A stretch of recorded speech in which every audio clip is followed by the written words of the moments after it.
దాదాపు 18 ఏళ్ల తర్వాత 'త్రిష' అండ్ 'చిరంజీవి' గారు జోడీ కట్టబోతున్నారు. 'స్టాలిన్' సినిమా తర్వాత మళ్ళీ 'త్రిషకి' ఆఫ్‌కోర్స్ 'చిరంజీవి' గారితో ఇదే సినిమా అని చెప్పుకోవాలి. పైగా స్ట్రెయిట్ తెలుగు సినిమా అంటే దాదాపుగా 8 ఏళ్ళు పూర్తవచ్చింది. సో, ఆ విశేషాలు కనుక్కుందాం. మనతో పాటు రాహుల్ అయ్యర్ గారు ఉన్నారు. నమస్తే అండి. నమస్కారం అండి. యాక్చువల్‌గా 'స్టాలిన్' అంటే నాకు ఒక సన్నివేశం ఒకటి గుర్తొచ్చింది. అప్పట్లో 'త్రిష' అసలు ఇండస్ట్రీ వదిలిపోవడానికే 'చిరంజీవి' గారు కారణమని. అండ్ ఆవిడ ఒక సోఫా సీన్‌లో ఉంటే 'చిరంజీవి' గారి మీద కాళ్ళు పెట్టి ఇట్లా కూర్చుంటది. అది ఫ్యాన్స్‌కి నచ్చక అసలు మా స్టార్‌ని అదేంటి ఇది అప్పట్లో చెంపదెబ్బ కొట్టినా భరించలేరు హీరోయిన్‌లు, హీరోని. సో, అట్లా బాగా బెదిరిస్తే ఛీ! నేను ఇంకెప్పుడు తెలుగు సినిమాలు చేయను అని అప్పుడెళ్ళిన 'త్రిష' మళ్ళీ ఇప్పుడొచ్చిందని కొన్ని వార్తలున్నాయి. అసలు ఆ కాంబినేషన్ మళ్ళీ ఎలా సెట్ అయింది? బేసికల్‌గా చిరంజీవి గారిని పెట్టి సినిమా తీయడమే ఒక కత్తి మీద సాము. ఎందుకంటే ఆయనని తీయాలంటేనే కష్టం. అందుకని ఆయనతో సరిగ్గా సినిమాలు తీయలేకపోయారు కాబట్టే 'భోలా శంకర్' కానీ, 'ఆచార్య' కానీ ఇవన్నీ పోవడం. 'లూసిఫైర్‌ని' మార్చి తీసినా కూడా అది కూడా ఆడలేదు యాక్చువల్‌గా. సో, ఇంకి ఎలా ఆడిపిచ్చాలి? గ్లామర్ ఉండాలి. తమన్నాని పెట్టారు, ఏమీ లేకుండా పోయింది. చూడలేకపోయారు. ఓకే. సో, ఆయనకు తగ్గట్టుగా ఉండే జోడీ. That two socio fantasy. 'Anji' తర్వాత చిరంజీవి గారు చేసే సోషియో ఫ్యాంటసీ ఫిల్మ్ ఇది. దానికి ముందు గూడా 'జగదేకవీడు అదిలోక సుందరి', ఆ మధ్య కాలంలో 'శ్రీ మంజునాథ' తప్ప అసలు ఇంకేం లేవు. 'Shri Manjunatha' it's a devotional film. It's not a socio fantasy. Hmm. 'Jagadekaveerudu Athiloka Sundari' socio fantasy. తర్వాత 'అంజీ' తర్వాత ఇది. గ్యాప్ కూడా చూసుకుంటే 'జగదేకవీడు అతిలోక సుందరికి', 'అంజీకి' 20 ఏళ్ళు, 20+ ఇయర్స్. 'అంజీకి' మళ్ళీ ఇప్పుడు తీసిన 'విశ్వంబరా'కి 20+ ఇయర్స్. అదొకటి ఆలోచించు. సో, దీంట్లో వీళ్ళు అనుకున్నది ఏంటంటే, దీంట్లో చిరంజీవి గారి ప్రోద్బలం లేదు. అంటే హీరో ఇప్పుడు ఒక స్టార్‌డమ్ వచ్చాక ఆయన పక్కన సెట్ అయ్యే హీరోయిన్స్‌ని వాళ్ళు కూడా ఎన్నుకునే అవకాశం ఉంటది. అంటే నా పక్కన బావుంటారా లేదా? జనాలు చూస్తారా లేదా? శ్రీలీలని తీసుకొచ్చి పెట్టలేరు కదా చిరంజీవి గారి పక్కన. అసలు ఆబ్వియస్లీ బేసికల్‌గా మీనాక్షి చౌదరిని పెట్టలేరు. రెజీనా కసాండ్రా ఇలాంటి వాళ్ళని పెట్టలేరు. మళ్ళీ కీర్తి సురేష్ చెల్లెలుగా చేసిన దాన్ని తీసుకొచ్చి పెట్టలేరు. నయనతారకి చేయనని ఆమెకు డేట్స్ లేవు. ఆమె ఆల్రెడీ చిరంజీవి గారు 2 సినిమాలు చేస్తారు నయనతార తోటి. సో, 'త్రిష' ఈ మధ్య కాలంలో తనకంటూ నేను కూడా ఇండస్ట్రీలో ఉన్నాను. నన్ను కూడా గుర్తిస్తున్నారు అని 2 సినిమాలు 'పొన్నియిన్ సెల్వన్' అండ్ 'లియో'. ఆమెకి తిరుగులేని పేరొచ్చేసింది 'పొన్నియిన్ సెల్వన్' తోటి. ఆమె గ్లామర్‌కి కానీ, ఆమె వెళ్ళిన ఈవెంట్స్‌లో ఆమె ఏసుకునే డ్రెసెస్ నుంచి కానీ, ఆమె మెయింటైన్ చేసిన దాని గురించి. Why can't we afford 'Trisha' again? యాక్చువల్‌గా 'భోలా శంకర్‌లో' 'త్రిషనే' అనుకున్నారు.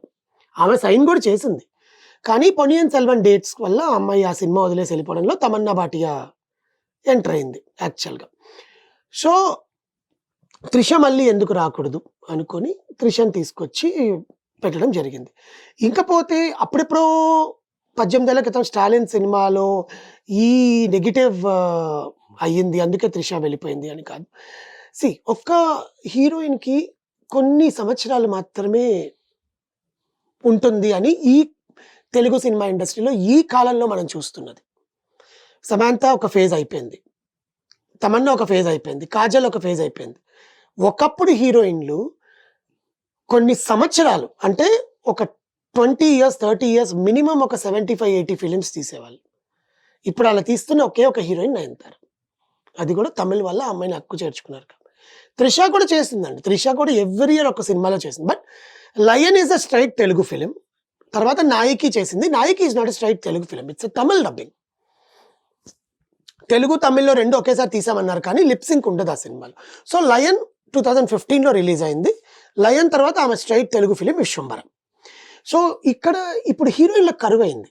పెద్ద పెద్ద హీరోలకి పెట్టాలంటే ఇప్పుడు మన 'నాసామి రంగా'కి నాగార్జున పక్కన ఎక్కడో నుంచో తీసుకొచ్చారు కన్నడ నుంచి. 'అషికా రంగనాథ్‌ని. ఓకే. మన 'సైంధవ్‌లో' వెంకటేష్ పక్కన 'శ్రద్ధా శ్రీనాథ్‌ని పెట్టారు. ఎందుకంటే కొంచెం మొఖాలు లేతగా ఉండేవి. వీళ్ళ చిన్న పిల్లల్లాగా కనిపిస్తున్నారు వీళ్ళ పక్కన. డాన్స్ చేస్తుంది కదా అని శ్రీలీలని తీసుకొచ్చి చిరంజీవి పక్కన పెట్టి రాధా చిరంజీవి జోడిలా చెయ్యరు కదా. నిజంగానే చేయరు. అమ్మాయి కూడా ఒప్పుకోదు ముందు. కీర్తి సురేష్‌ని కూడా పెట్టుండొచ్చు. కానీ కీర్తి సురేష్‌ని చెల్లెల్ని చేశాడు దాంట్లో. సో, హీరోయిన్‌లకు కరువైనప్పుడు ఏంది ఇప్పుడు ఆయన పక్కన మళ్ళీ రాధనో తీసుకొచ్చి చేయించలేరు. సో, ఉన్న వాళ్ళల్లో కాజల్ అగర్వాల్ ఆల్రెడీ చేసేసింది. So Trisha is the better కాబట్టి త్రిష ఇప్పుడు మనకుండే పెద్ద స్టార్డంలో ఉండేది త్రిష, నయనతార, అనుష్క, కాజల్, తర్వాతే సమంత, తమన్నా వీళ్ళంతా కూడా. సో ఫస్ట్ ఉండేది ఆ ముగ్గురే, ఆ నలుగురు, అనుష్క కానీ ఇది కానీ. అనుష్క శెట్టి ఇప్పుడు అనుకున్నారు యాక్చువల్గా, కానీ అనుష్క నెక్స్ట్ ఫిలింలో చేస్తోంది చిరంజీవి గారితో. ఈ సినిమాలో ఆమె లేదు. ఈ సినిమాలో పోతే త్రిష గురించి మాట్లాడుకుంటే ఒక టైంలో త్రిష ఇక అయిపోయిందిలే, వయసు అయిపోయింది, త్రిషకి ఇంకా అవకాశాలు రావు అనుకున్నారు. తర్వాత ఒక స్టేజ్ వచ్చినప్పుడు వీళ్ళందరూ లేడీ ఓరియంటెడ్ కథలు చేసుకొని రిటైర్ అయిపోతారు మామూలుగా, ఇప్పుడు మన పూర్ణలాగా బేసికలీ. సో అట్లా లేడీ ఓరియంటెడ్ కథలు కూడా చేసింది. తర్వాత ఏమైందో తెలియదు కానీ త్రిష మళ్ళీ పూర్వవైభవానికి వచ్చింది. ఇప్పుడు మళ్ళీ 2 కోట్లు, 2.5 కోట్లు, 3 కోట్ల హీరోయిన్ అయ్యింది. అసలు ఈ చేంజ్ ఎలా వచ్చింది? ఆమె అదృష్టం అనుకోవాలి. అసలు అదృష్టం కూడా కాదు, నటిగా బయటకు తీసుకొచ్చారు పొనియన్ సెల్వన్లో. మణిరత్నం గారిని అనుకోవాలి దాన్ని. ఇప్పుడు మళ్ళీ మణిరత్నం గారు నెక్స్ట్ కమలాసన్తో చేస్తుంది కదా అందులోనూ త్రిష త్రిషనే. మళ్ళీ మణిరత్నం గారు ఇంకో సినిమా కూడా అనౌన్స్ చేశారు, దాంట్లో కూడా త్రిషనే సైన్ చేసింది. మలయాళంలో ఇప్పుడు 3 సినిమాలు చేస్తుంది త్రిష. మమ్ముట్టి పక్కన చేస్తుంది, మోహన్ లాల్ పక్కన చేస్తుంది, దుల్కర్ పక్కన చేస్తుంది త్రిష. కన్నడలో కూడా ఇప్పుడు సినిమా వచ్చింది తనకి. హిందీలో మళ్ళీ అజయ్ దేవగన్ ఛాన్స్ ఇచ్చాడు త్రిషకి. She is already packed. ఎందుకంటే ఆ అమ్మాయి తెలుసుకుంది, ఆ అమ్మాయి నేను ఇండస్ట్రీలోనే ఉండాలి, నాకు ఇదే, వేరే వాళ్ళలాగా వెళ్ళి రెస్టారెంట్స్ పెట్టుకోవడాలు, వేరే వాళ్ళలాగా వెళ్ళి ఇంకేం చేసుకోవాలి, అమ్మాయి ఏం చేయలేదు. నేను ఇదే అనుకొని షీ డిటాక్స్డ్ హర్ సెల్ఫ్ అంటారు, అంటే తనని తను డిటాక్స్ చేసుకొని కొత్తగా జనాలకి ఎట్లా, ఇప్పుడు ఎక్స్పోజింగ్ చేస్తేనే జనాలు చూస్తారని కాదు కదా. త్రిష ఏ ఫంక్షన్కి వెళ్ళినా కూడా చుడిదార్లోనే వెళ్ళింది పొనియన్ సెల్వన్కి, శారీలోనే వెళ్ళింది. మొన్న లియో కూడా అంతే. She didn't expose her self because she know her limits. నేను ఇలా ఉన్నాను కాబట్టి జనాలు చూస్తారు అని, అదే జనాలకి నచ్చింది. అందుకే త్రిష త్రిష అంటున్నారు. ఈవెన్ గుంటూరు కారంలో కూడా మహేష్ పక్కన త్రిషాని చూడాలనుకున్నారు, కానీ త్రివిక్రమ్ తీసుకొచ్చి శ్రీలీల అని పెట్టాడు బేసికల్గా. కానీ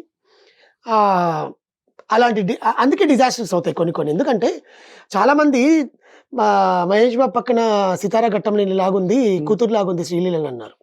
హీరోయిన్ సరిపోలేదు. సో ఆమె లక్ అనడం కన్నా కూడా తన పట్టుదల, సంకల్పం, I want to get back అని, ప్లస్ డైరెక్టర్స్ మణిరత్నం గారికి చెప్పాలి హ్యాట్స్ ఆఫ్. ఆమె కూడా చెప్పింది this is big come back for me అని చెప్పి. Thank you. Thank you.